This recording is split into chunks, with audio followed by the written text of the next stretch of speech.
नमस्कार दोस्तों। आप देख रहे हैं Vande Bharat live TV. Vande Bharat live TV पर इस वक्त की सबसे बड़ी खबर निकलकर सामने आ रही है। देखिए पूरी खबर वंदे भारत लाइव टीवी दार जिला मध्य प्रदेश से गोपाल मारू की रिपोर्ट।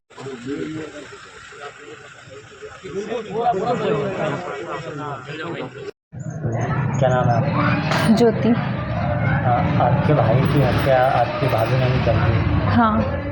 कैसा व्यवहार था आपकी भाभी का? भाभी का व्यवहार बहुत बुरा था।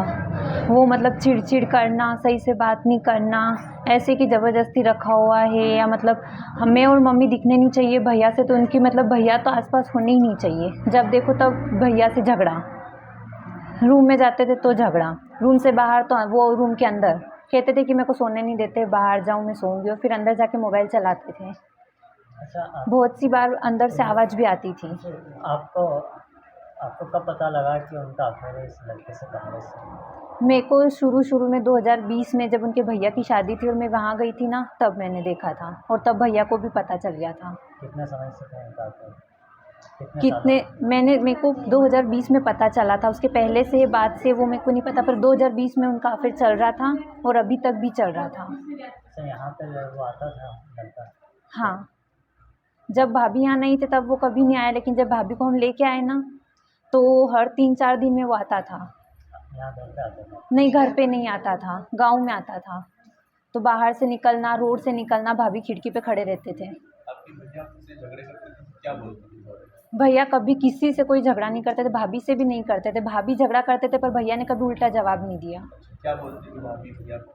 वो कहती थी कि तुम मेरे को डिज़र्व नहीं करते हो, तुम मेरे लायक नहीं हो, तुम काले हो, मेरे को कोई अच्छा सा लड़का डिज़र्व करता है, तुम भले मेरे को डिवोर्स दे दो, मैं तुम्हारे साथ खुश नहीं हूँ, तुम मेरे को खुश नहीं रख पा रहे हो, तुम मेरे को घुमाने नहीं ले जाते हो, तुमने मेरी कौन सी ख्वाहिश पूरी करी। जब पारिवारिक से कोई शादी वगैरह होती थी उनके साथ जाती थी? पारिवारिक में हाँ, शादी वगैरह जाती थी, सामाजिक तो ज़रूर मतलब उनका मन होता था तो जाती थी, लेकिन जहाँ पे उनका बॉयफ्रेंड था, वो कमलेश, वहाँ पे वो ज़रूर जाती थी। भैया बोले ना बोले वो रेडी होके बाहर आ जाती थी कि शादी में जाना है। यहाँ आने के बाद आपने कभी उसके बॉयफ्रेंड को देखा यहाँ पे घर के आसपास नहीं कहीं? हाँ, देखा था। एक दिन मैं बाहर पोछा लगा रही थी और भाभी को लगा कि मैं बाहर नहीं हूँ, तो वो खिड़की के पास खड़े थे और वो फ़ोन पे बात कर रहे थे, और रोड से वो लड़का निकला जिनसे वो बात करते थे, और ये मैंने देखा, और जैसे ही भाभी ने मेरे को देखा, फ़ोन काट दिया भाभी ने। अच्छा, आपके प्रति कैसा व्यवहार था आपकी भाभी का? आपसे भी मेरे बात स करती मे थी? मेरे साथ सबसे बुरा व्यवहार था। उनको मतलब ये डर था कि फ़ोन ना देख लूँ मैं, उनकी बातें ना सुन लूँ मैं, उनका मोबाइल चेक ना कर लूँ, क्योंकि पिछली बार एक बार उनका एक्स्ट्रा मैरिटल अफ़ेयर मैंने ही पकड़ा था। तो इस बार मतलब मेरे से काफ़ी सतर्क रहते थे, और भैया को पहले से ही बोल दिया कि अब मैं मेरे को तुम्हारी बहन को बोल देना, मेरे को कुछ नहीं बोले। अच्छा, ये इसके अलावा अन्य किससे बात करते थे? मोबाइल से क्या बातें होती थी? मोबाइल से ज़्यादातर जैसे मैं किचन में हूँ तो वो बाहर आके बात करते थे, या खिड़की के पास खड़े होके बात करते थे, या फिर अंदर से रूम दरवाज़ा बंद करके रूम में जाके बात करते थे। भैया रूम में होते थे तो वो पीछे चौक में जाके बात करते थे। उनकी मम्मी का फ़ोन आता था, पापा का आता था, उनकी बहन का आता था, उनकी जिया जी का आता था, और दिन भर तो फ्रेंड्स के आते थे, फ्रेंड्स के नाम पे वो लड़का ही था। अच्छा, ये सारी चीज़ें करती थी आपकी बहन। उनके परिवार के लोगों को आपने बताया था? हाँ। वो क्या कहते थे? वो कहते थे कि ऐसा कुछ नहीं है, तू शक, भैया ने कहा, मैंने कभी बात नहीं करी, भैया ने कहा तो वो कहते तू शक बहुत करता है, ट्रस्टरक वाइफ है तेरी, और अगर कॉलर वगैरह 1-2 बार पकड़ ली, गला दबाने की कोशिश करी, तू तुकारे बोला, बहुत सारी गलत चीज़ें गालियाँ दी, तो भैया ने उनके ससुराल वालों को बताया, तो वो कहते थे कि तू मन मार ले, तेरी औरत है, क्या हो गया, मन तेरी औरत है ना, तेरे से झगड़ा नहीं करेगी तो किससे करेगी, क्या हो गया, बोल दिया तो। वो हमेशा गलत चीज़ों में भी उनका सपोर्ट करते थे, भाभी का। अच्छा, कोई खाना वगैरह भी नहीं बनाते थे? 8-9 बजे से पहले वो कभी नहीं उठते थे, और तब तक मम्मी मम्मी मेरे से भी पहले उठ जाते थे, तो मम्मी आटा लगा देते, सब्जी की तैयारी कर देते थे, मम्मी रोटी भी बना देते थे, अच्छा। और मैं उठ के जो बाकी का काम था वो मैं कर लेती थी। भाभी को सिर्फ खाना सोना था। अच्छा, कितने समय तक यहाँ रहते थे और अपने घर चले जाते थे? कितने 4 कितने दिन यहाँ तो 15 दिन मायके, बदनावर उनकी नानी के घर, और अगर 8 दिन यहाँ तो 1 महीना वहाँ पे। ज़्यादा तो यहाँ रहते ही नहीं थे। हर 3-4 दिन में उनका यही था कि मेरे को बदनावर जाना है, मेरे को काम है, मेरे को बदनावर जाना है। आपके भैया कुछ कहते थे आपके घर में? किस तरह की हमारे साथ रहा? कॉलर वगैरह पकड़ना? वो भैया को और मम्मी को कभी साथ में नहीं बैठने दी थी। वो कहते कि तुम माँ के पल्लू से बंधे हुए क्या, हर चीज़ माँ को बताना ज़रूरी है। तो जब से भाभी आई ना, तब से मम्मी और भैया साथ में कभी नहीं बैठे, क्योंकि वो बैठने ही नहीं देती थी। क्या चाहते हैं, क्या कार्रवाई हो? मेरे भैया को इंसाफ मिलना चाहिए। सरकार से, पुलिस से यही है कि बस उनको न्याय मिले और उसे फांसी की सज़ा हो।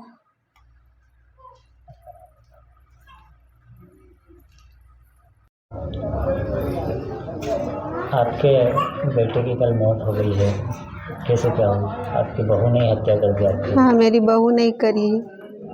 कैसा व्यवहार था उनका आपके बेटे के साथ?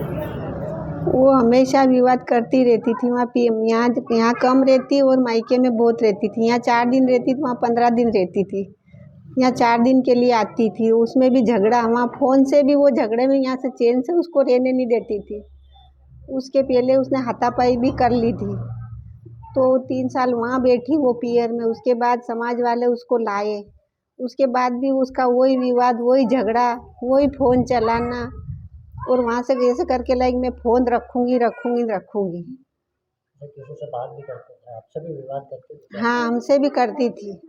और ये गुड़िया का भी बहुत खार करती थी, क्यों ये पढ़ी लिखी, इसको सब चेट वेट मालूम पड़ती थी। तो बस ये इस पर ज़्यादा वो रखती दाव कि बोली ये तो मेरा मोबाइल देखती है। तो इसको भी उसने मारा था एक बार। उसके बाद वो 3 साल पियर में बैठी। उसके बाद उसको लाए। उसके लाने के बाद भी उसका वही का वही हाल, परेशान कर देती थी मेरे लड़के को। कल आपको मालूम कैसे पड़ा, किसने बताया था आपको? पता कैसे चला? हमको कल ये पड़ोसन में रहती है एक, उसने हमको 2-2:30 बजे उसका फ़ोन आया। बोले कि गोपी बोले भाभी को कहीं भी फ़ोन, भाभी चिल्लाई रही फ़ोन में। तो वो वहीं से हम उधर से निकल के आए और यहाँ ऐसे ऊंधा पड़ा था। तो मैंने इसको पहले, मेरे को सोया है ये तो क्या, मतलब झगड़ते थे ही वो दोनों। मैं पीछे गई तो वो हूँ कर रही, थोड़ा सा ये बंधा हुआ था, हूँ कर रही। तो मैंने उसको देखा भी नहीं। मैं पहले इसको उठाने आई। मैंने कहा क्या हुआ, ऐसा क्या झगड़ा हो गया तुम्हारा, ऐसा करके। तो यूँ देखूँ तो वो पूरा खून पे, पलंग पे खून ही खून था। ऐसे में जैसे मैंने कहा दरवाज़ा बंद है, तो मैं खोलने गई, दरवाज़ा पहले से ही खुला था ये वाला। वो इधर से आए और इधर से भी वापस निकल के गए। वो क्या चाहते हैं आप, क्या सजा मिलना चाहिए? उनको फांसी की सज़ा मिलनी चाहिए। कितने समय से इनका कांटेक्ट था जो वो लड़का था कमलेश? बहुत साल से था उनका, सगाई के पहले से ही उनका। जब वो समझदार हुई ना, तब से उनका चल रहा था।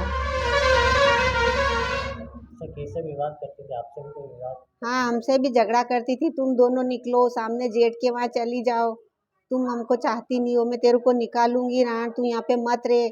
इसको बोले तेरे को भी निकालूंगी, तेरे को मेरे पति पाल रहे हैं। ऐसा कर के घर में बिल्कुल विवाद। हम उसको 9-9 बजे तक उसको हम जगाते भी नहीं थे सर के, वाह भाई चलो अपने घर में शांति बनी रहे। इसलिए ना हम उसको हम खाना भी बना लेते, मैं लड़की बना लेती खाना, तू खा ले खाना बस, पर शांति से रहो। पर तो भी वो लड़के को शांति से नहीं रहने देती थी सर।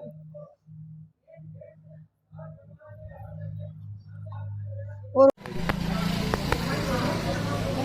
क्या नाम किया? अच्छा, आपका भतीजे की जो हत्या कर दी आपके बहू ने, तो क्या हुआ? ये इसकी शादी हमने जो है 2015 में इसकी शादी हुई थी और 2020 में उन्होंने आना करके भेजा था। इसके बाद से उस लड़के के प्रति इसका व्यवहार थोड़ा रुखा था और 15 दिन, महीना भर यहाँ रहना। उसके बाद 6 महीने, 2 महीने, 4 महीने पियर रहना। बड़ी मुश्किल से फिर उसको भेजते थे, लाते थे। फिर महीना 15 दिन रहते थे। तो सास से, लड़के से, सभी से जो है हमेशा खटपट करा करती थी और वो बड़े लड़का भी परेशान था उससे। और उसका और कहीं भी प्रेम का भी कुछ लफड़ा चल रहा था। इस चक्कर में उस लड़के को हमेशा जो है टार्चर करता था। आपने आपके भतीजे की परवरिश करी, कैसा था आपका भतीजा? मेरा भतीजा, जब इसके पिताजी की डेथ 1999 में हुई, उसके बाद इसकी उम्र थी तकरीबन 2.5 से 3 साल। तो मैं भी एक जल संसाधन विभाग में कार्यरत हूँ, तो मेरे पिताजी भी थे। तो हमने दोनों ने मिल के जो है इनको अच्छी प्राइवेट स्कूल में शिक्षा दी, पढ़ाई लिखाई और अच्छी परवरिश करके इनको पिताजी की कभी कमी महसूस नहीं होने दी। कभी बताया इन्होंने कि पत्नी से विवाद करती हुई? ये हमेशा कहता रहता था कि उसका चाल चलन चरित्र थोड़ा अच्छा नहीं है, मैं परेशान हूँ। हमारे परिवार के लोग भी थोड़े से डरे हुए थे कि भैया ये लड़की है तो ये कुछ ऊंचा नीचा नहीं कर ले, इसलिए जो है उसको समझाते थे कि भाई जैसे भी हो धीरे धीरे उसको समझा बुझा के अपना घर बसाओ, बाल बच्चे हो जाएंगे, कल से सब ठीक हो जाएगा। ठीक है। क्या नाम है भैया? नाथुलाल अच्छा, देव कृष्ण आपके गाँव का था, कैसा लड़का था? बहुत अच्छा लगता था। हमारे साथ इतना महीना न तो किसी से उसके झगड़े होते थे, व्यवहार अच्छा था। बहुत बुरा हुआ व्यवहार के साथ, देखो उसका बाहर टूटा हुआ है और उसके पर ही पूरे घर का सहारा था, जो उसका बाहर टूटा हुआ है। क्या काम करता था? वो हल्दी मसालों का धंधा करता था। अच्छा, कभी किससे कोई अनबन किसी को कुछ किया? नहीं, किसी से 60-70 घर में कभी किसी को गाली भी नहीं दी उसने, ना गलत शब्द बोले उसने, सबसे मिलनसार था, हंसमुख रहता था। अच्छा, उसकी पत्नी ने हत्या करवा दी? हाँ, अपने उसी ने प्रेमी के प्रेमी ने साथ? मिलकर करवाया। क्या बहुत- चाहते हैं, क्या सजा मिलना चाहिए? सजा उसको फांसी की सजा मिलनी चाहिए, यही प्रशासन ने मांग है। कम से कम उसको फांसी की सजा दी जाए, जो उसकी विधवा माँ को शांति मिल सके। जगह बनाई है यहाँ पे,